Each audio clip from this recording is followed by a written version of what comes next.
Hi hello friends, welcome back to our channel జ్యోతిస్ Telugillu. Today recipe వచ్చేసి ఎంతో టేస్టీగా ఉండే ప్లెయిన్ పులావ్ అండి.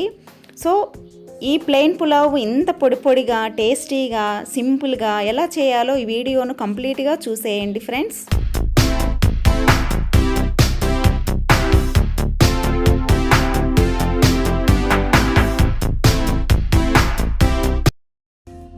పులావ్ కోసము ఒక బౌల్ పెట్టేసుకొని కొంచెం హీట్ అయిన తర్వాత ఆయిల్ వేసుకోవాలండి. ఆయిల్తో పాటు నేను కొంచెం నెయ్యిని కూడా యాడ్ చేస్తున్నాను.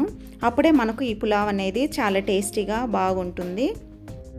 ఆయిల్ కొంచెం హీట్ అయిన తర్వాత ఇందులో బిర్యానీ ఆకు, దాల్చిన చెక్క, లవంగ, స్టార్ పువ్వు ఇలా అన్నీ వేసేసుకోవాలండి. అవి కొంచెం ఫ్రై అయిన తర్వాత కొన్ని పచ్చిమిర్చి, ఆనియన్ వేసేసుకొని బాగా బ్రౌన్ కలర్ వచ్చేంత వరకు ఫ్రై చేసుకోవాలండి.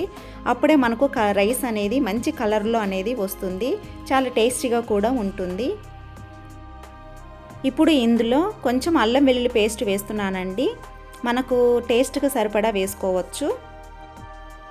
ఈ అల్లం వెల్లుల్లి పేస్ట్ బాగా ఫ్రై చేసుకోవాలండి, పచ్చి వాసన పోయేంత వరకు. తర్వాత ఇందులో నేను ఆనియన్ పేస్ట్ మాత్రమే వేస్తున్నానండి. ఇందులో కొబ్బరి కూడా వేయట్లేదు, ఓన్లీ ఆనియన్ పేస్ట్ వేస్తున్నాను. అప్పుడు మనకు కొంచెం మసాలా అనేది బాగా ఉంటుందండి రైస్కి. ఈ మసాలాను మనం ఫ్రై చేసుకునే ముందుగానే మనము బాస్మతి రైస్ను నానబెట్టుకోవాలండి. మరి ఎక్కువసేపు నానబెట్టుకున్న అవసరం లేదు. సో ఇది స్టార్ట్ చేసే ముందుగా మనము రైస్ అనేది కడిగి పెట్టుకుంటే సరిపోతుంది. ఈ మసాలా మొత్తాన్ని మంచి కలర్ వచ్చేంత వరకు బాగా ఫ్రై చేసుకోవాలండి. ఆనియను ఈ మసాలా మంచిగా ఫ్రై అయింది కదండి. ఇప్పుడు మనము ధనియా పౌడర్ వేసుకోవాలండి. నేను ఒక 2 స్పూన్స్ వేస్తున్నాను. ఇప్పుడు ఈ ధనియా పౌడర్ కూడా బాగా ఫ్రై చేసుకోవాలి. ఇది కొంచెం ఫ్రై అయిన తర్వాత కొంచెం మిర్చి పౌడర్ వేసుకొని ఫ్రై చేసుకోవాలి.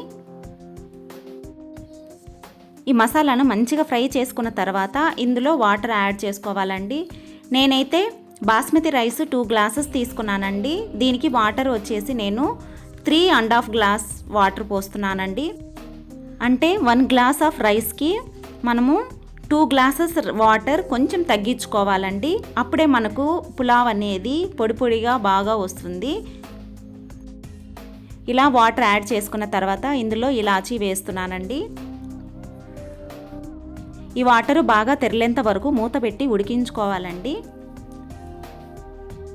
సో ఇలా తెరలేటప్పుడు మనము ఆల్రెడీ నానబెట్టుకున్న బాస్మతి రైస్ను ఇందులో వేసేసుకోవాలండి.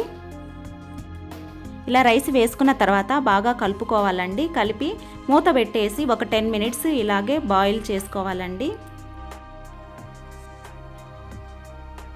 ఇలా 10 మినిట్స్ తర్వాత మూత తీసి చూసుకోవాలండి. రైస్ పర్ఫెక్ట్గా ఉడికిపోతుంది. సో నేను చెప్పిన మెజర్మెంట్ తీసుకుంటే రైస్ అనేది చాలా పొడి పొడిగా వస్తుందండి రెస్టారెంట్ స్టైల్లో. ఇప్పుడు ఇందులో లాస్ట్గా కొంచెం కొత్తిమీర చల్లుకోవాలండి. కొంచెం నిమ్మరసము వేస్తున్నానండి. 1/2 లెమన్ నేను స్క్వీజ్ చేశాను. ఇలా వేసుకున్న తర్వాత మనము రైస్ అనేది గరిటెతో కలపకూడదండి, మెత్తగా అయిపోతుంది, రైస్ అనేది ఇరిగిపోతుంది. సో అందుకని ఇలా ఒకసారి ట్రై చేసి చూడండి, రైస్ అనేది పర్ఫెక్ట్గా వస్తుంది. నిమ్మరసం వల్ల రైస్ అనేది ఇంకా పొడి పొడిగా వస్తుంది, అలాగే టేస్ట్ కూడా బాగుంటుంది. ఎంతో టేస్టీగా ఉండే ఈ ప్లెయిన్ పులావ్ను మనము వెజ్ కర్రీతో కానీ నాన్ వెజ్ కర్రీతో కానీ సర్వ్ చేసుకుంటే టేస్ట్ అనేది అదిరిపోతుంది, చాలా బాగుంటుంది ఫ్రెండ్స్. ఒక్కసారి నేను చెప్పిన మెజర్మెంట్స్తో మీరు ట్రై చేసి చూడండి. ఫ్రెండ్స్, మీకు నా వీడియో నచ్చినట్లయితే లైక్ చేయండి, షేర్ చేయండి. అలాగే నా వీడియోను ఫస్ట్ టైం చూస్తుంటే మాత్రం please subscribe my channel friends. Thank you for watching my video. Bye.